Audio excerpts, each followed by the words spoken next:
So this seems like a weird thing to be doing, but the organizers for the sessions and the conference asked me to record kind of my bio, my backstory, because the sessions are only an hour. Mine's an hour and a half, but they're short anyway.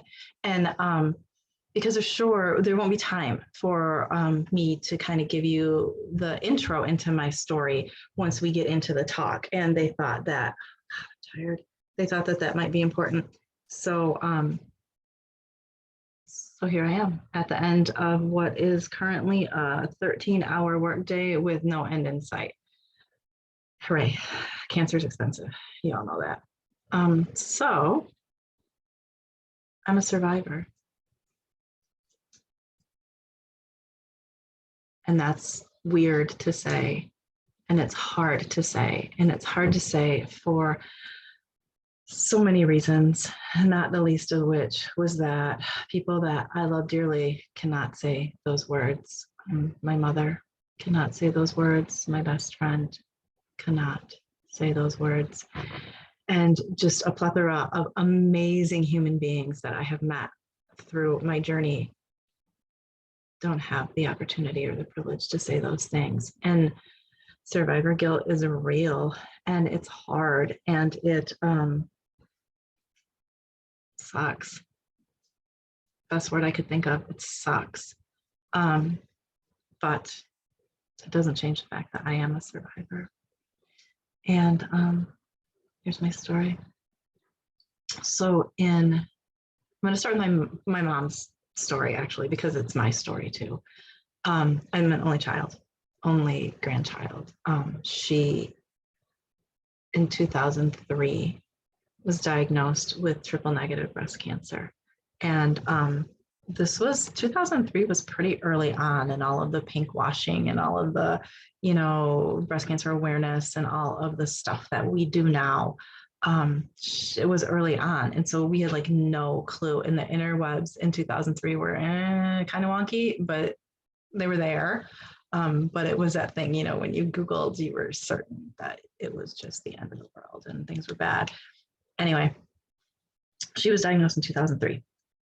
I will say that I don't think she got the best care in the world, but I don't know because of the time difference between hers and mine. So many things happen so very quickly in medicine. And I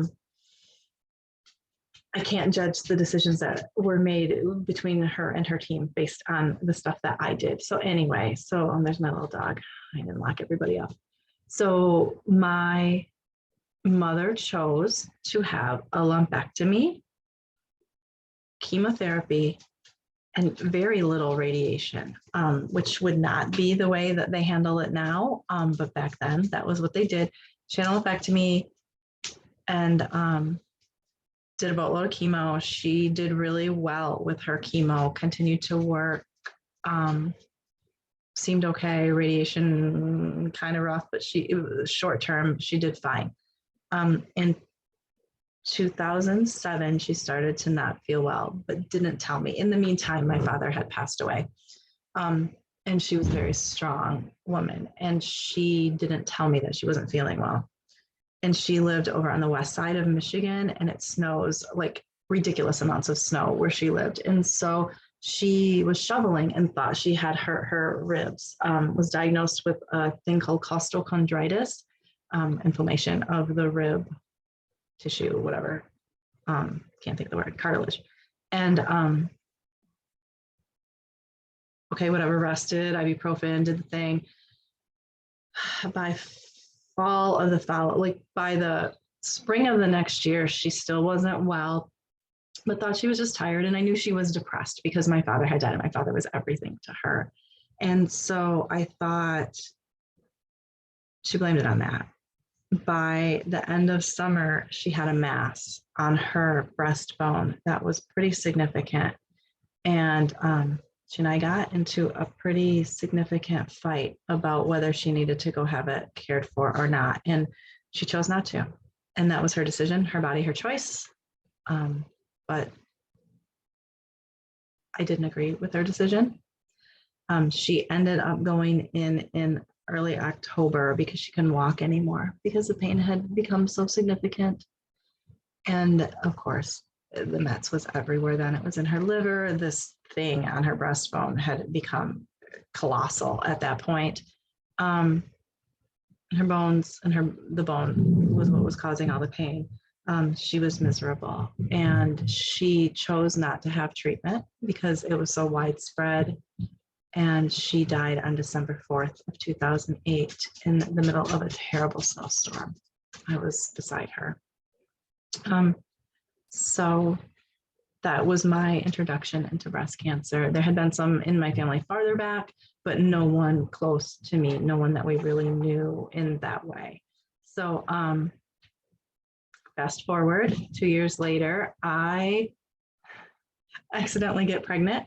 A relationship that was 15 years old was ending, and I mean, I guess this is a sexuality talk, right? So I can say this. I got pregnant during a bunch of breakup sex. So I decided to have the child. The child's father was not a bad guy. We were just done with our romantic relationship. He stuck around to parent Veronica. He was an amazing father. And I went back to school. I went to finish my undergrad and to go on to get my master's.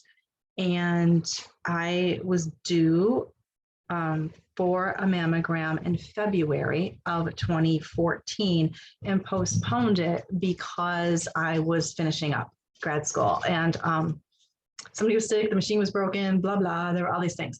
And so I didn't end up getting back on the schedule until the latter part of May of 2014. So I graduate on May 2nd, and it's going to be the summer of fun, right? Because mommy's been in grad school and studying the whole time Dee's been there. I'm thinking about going on to get my PhD, and we are just going to take the summer and have a bunch of fun. I have this great job that I love, and I've got vacation time, and it's going to be beautiful, and we're going to have so much fun. It's going to be fantastic. So on May 25th, I go in and have a mammogram, and I can see the freaking mass. Like I'm standing there, and I can see it on the screen. And I know, and in my head is my mother's voice, because my mother called me the afternoon of her mammogram, and she said, and I saw the damn thing in the camera. I could see it, and I knew, and I just knew.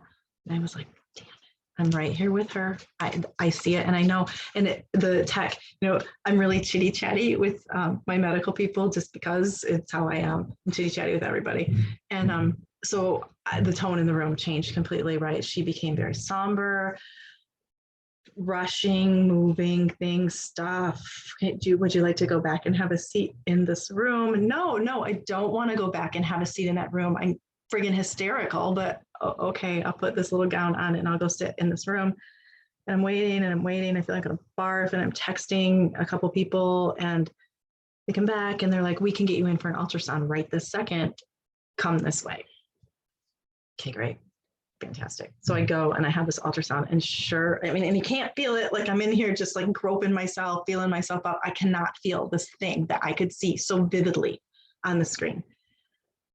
So I go and the ultrasound, and it's there, and it's not huge. They say it looks like an egg right here, but they say it's not that big. And it's clear, which is confusing. And there's some worry, but maybe not some worry, but some worry, especially with my history. So calls and rushing and warm blankets, and they're sorry that I'm sad, and I'm not crying because I don't do that in front of people. Wait till later. And then a biopsy is scheduled for 2 weeks later. And so, yes, so I'm going to go have this biopsy. And so my amazing friend Jean is going to drive me to this thing because I might not be able to steer afterward, whatever, blah. And so I go and the biopsy, and the first thing the clinician does, he's got the thing and he looks at it and he hits my lymph nodes with the ultrasound right away.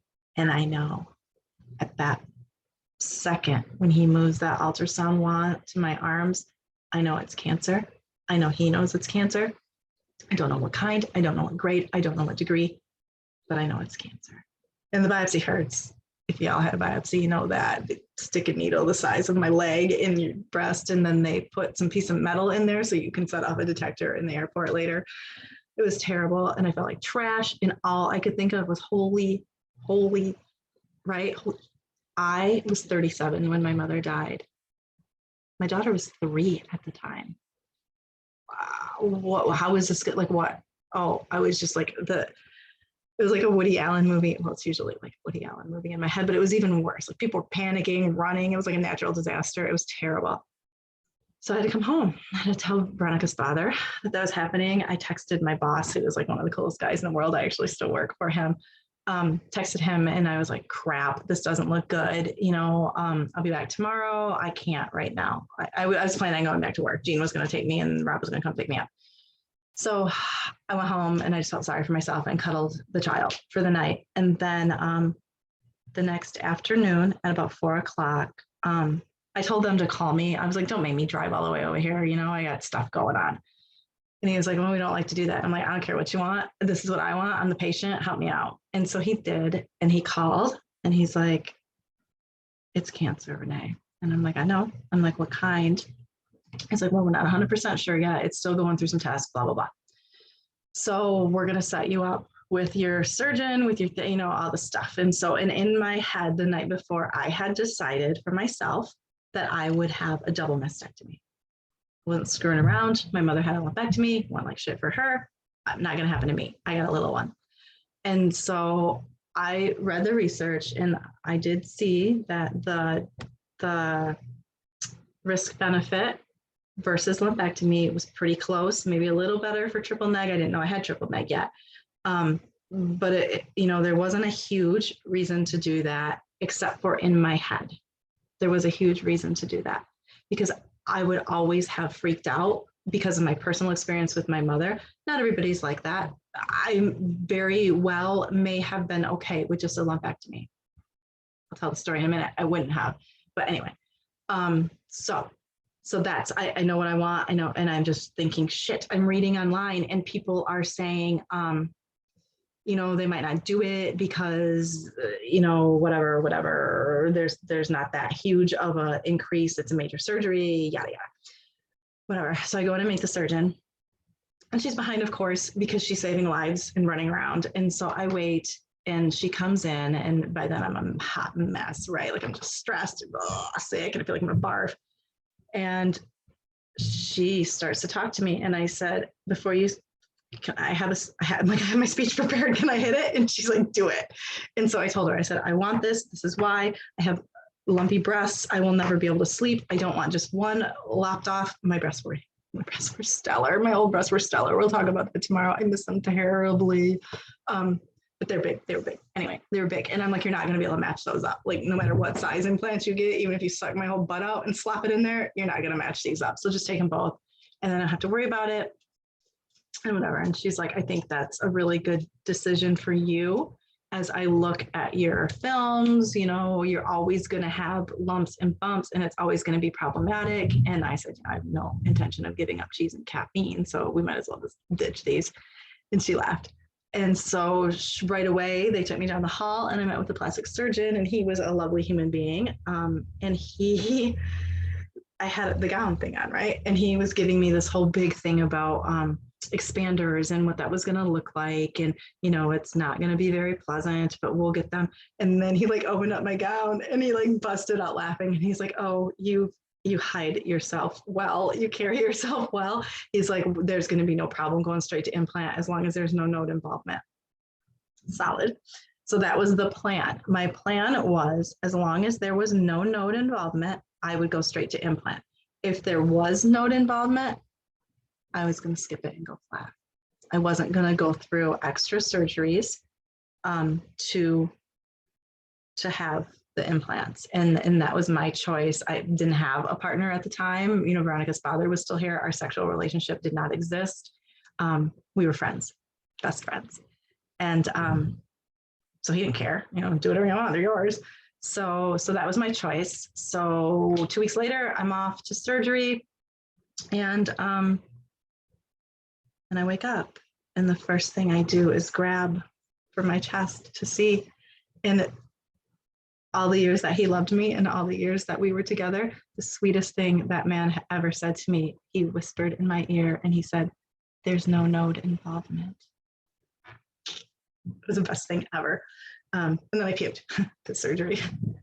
And then the next day I found out there was a little oopsie in the recovery space. They put a compression bra on me after the procedure. And those of you who have had this done know if you get implants, you get the compression garment. If you get a mastectomy, you get the compression garment, but you do not get a compression garment if you have both in the same day. You've been under for 9 hours. The tissue is essentially necrotic anyway. At that point, you don't press on it.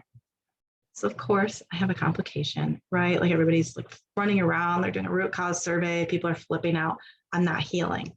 So they're gonna send me to a hyperbaric oxygen chamber, which seems cool, right? Like Michael Jackson does that, you rest, it's perfect. Okay, so they decide they're gonna do that in the day and I still have all 4 drains, right? Drains and pain and blah. So I get in the chamber and they close the glass. It's a little glass coffin. I don't know how else to describe it. It's a freaking glass coffin and they put you in it. And they tell you not to move much because if you move around, you could set off sparks and blow yourself up. So that's comforting. No makeup because of the chemicals and the cosmetics, no nail polish. This is kind of my thing. Red lips and black nails, kind of my thing. So that was sucked. So I didn't feel good about myself anyway. 4 drains sticking out of my sides and new fake boobs were bad enough, but not being able to have some lipstick on or do my hair, it was problematic anyway, whatever. So I climb into this thing and I feel like I've drank a bottle of wine. Like I'm spinning and I can't even, and she's talking to me through the thing, and there's a TV, whatever. I got HGTV on. And I just said, I can't do this. And I got out and I sobbed. It hurt. The Jackson Pratts were pulling. My implants flattened out like pancakes when the pressure started to go down. Just everything about it was awful. I missed my daughter. I wanted to go home. I had to pee. My pants were too tight. They gave me like some small scrub pants. I'm like, I'm thick, man. Like I got a booty, right? Don't put me in some small pants. Anyway, it was awful. And I hadn't eaten. And because I thought I was just going for a post-op appointment. And they were like, go home and rest and come back to us tomorrow. And I came home and I just cried. And I was like, I'm so sick of having to be brave. This is such bullshit. But I thought, I'm already this far, right? Like I should try and see if this can happen. So I go back the next day and I'm ready to do this. And I get in there and I don't feel as bad about everything. And I've eaten and I may or may not have taken an Ativan. They said I could. And they gave it to me. And so I'm feeling okay. I'm feeling like I can do this. And I start to go under and again with the wine thing. But I'm thinking, no, this is like psychological, right? Get it together. You can do this. You've done worse things. You can do this. Nope. A couple minutes later, blood, my ear explodes. It was horrific. Everybody's face looked like they were going to flip out. People running amok. If you've never been into one of these chamber things, you might not know. You can't just get out of it. They got to bring you back up. They call it diving. They bring you back up because of the pressure that you can't, like your head will burst or something like it already had. But I had to wait. And it was probably really only like 5 or 10 minutes, but it seemed like a freaking eternity, right? And it hurt. And my ear was like, plong, plong, plong. And my things are flat and my boobs are flat. And the whole thing was a mess. And get out. And I'm like, you know what? I don't care if you have to take these out, yank them. I have to start chemo, right? Like my chemo is being put off until I heal. I'm not healing. I need to, like, we got to move, right? We're done. We got to move. I had my surgery at the end of June, and I knew it was going to take about 4 weeks before I could start the chemo. No one was super concerned about starting the chemo because in this little gap of time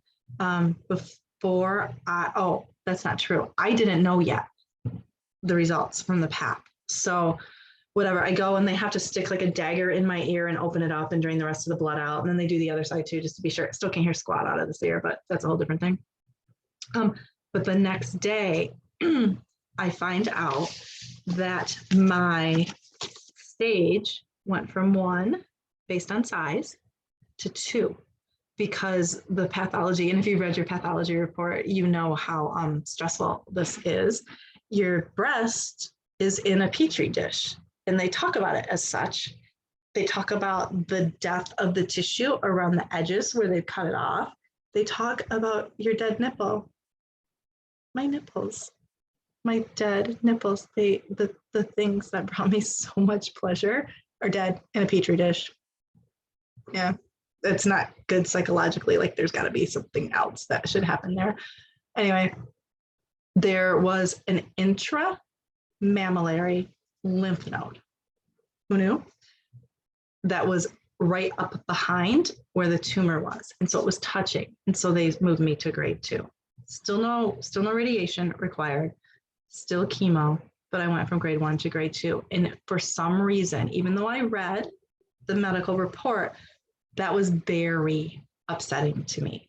Just terrifying. Like it was, I thought I was in one space and then I was in another.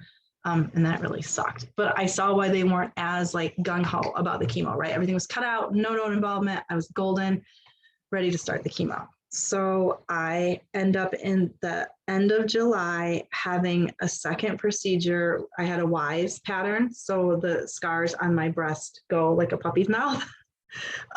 So they cut it back open again, sewed it back up. So I go and I have like hundreds of stitches. They're blue. They're like this color blue all over. And then I go in to get my port because I go to meet the lovely oncology nurse who is my friend now.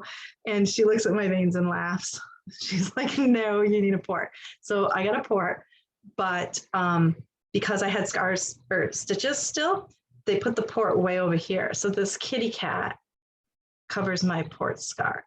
So it was in my shoulder essentially. And my lovely friend Sarah took me to have the procedure, and it really hurt worse than anything else I had had so far. I think the only thing that came close to it was the radioactive injection in the nipple before your surgery, the node, the tracker, the tracer.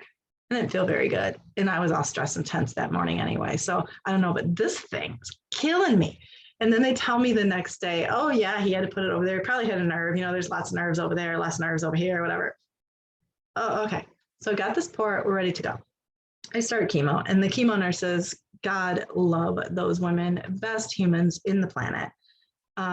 I have 4 rounds of AC, adriamycin, Cytoxin, the red devil, right?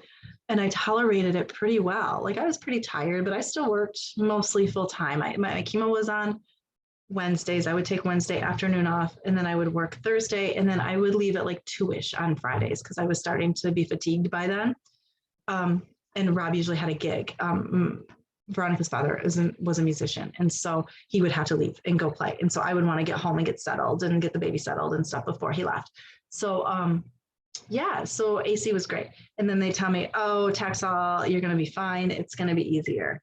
And then they're looking at my blood count and my blood work, and they're like, you know what, let's split this up. Instead of 4 dose dense, we're going to do 16 and see what happens. And so cool, 16 weeks is going to take me right to New Year's Eve. That's my last day. And my port was garbage over here. Like it would always accept, but it wouldn't often draw. So I'd still have to get my blood draws, whatever. By about the sixth round of Taxol, I started to get neuropathy really bad. My feet were killing me. My hands were fine, but my feet were killing me. And they gave me the option if I wanted to continue. And the work that I do, my master's degree is in rehabilitation counseling. The work that I do is mostly sedentary, mostly seated. So I made the decision to continue. And I did. And I was so tired. I don't think that I have ever felt tired like that in my entire life. Like you know, if you've been there, how to explain it. And, you know, the Neulasta that comes with that, I don't know who made those commercials that said Neulasta is mild to moderate bone pain, but they're liars, absolute liars. That is not mild to moderate. That is excruciating and debilitating pain. I wanted to chop my legs off for about 4 hours every Saturday afternoon, but I didn't. And so I still have legs, which is kind of nice. But anyway, so I finished my chemo on December 31st, 2014. I got my port out a couple months later, and I have been the most fortunate woman in the world. I have not had a recurrence yet.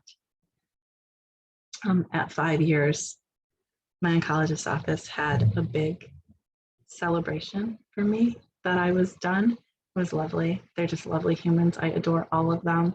I can't imagine the work that they do, and what that looks like and how that feels every day, just knowing that you're making such an amazing difference in someone's life. So anyway, that's where I am now.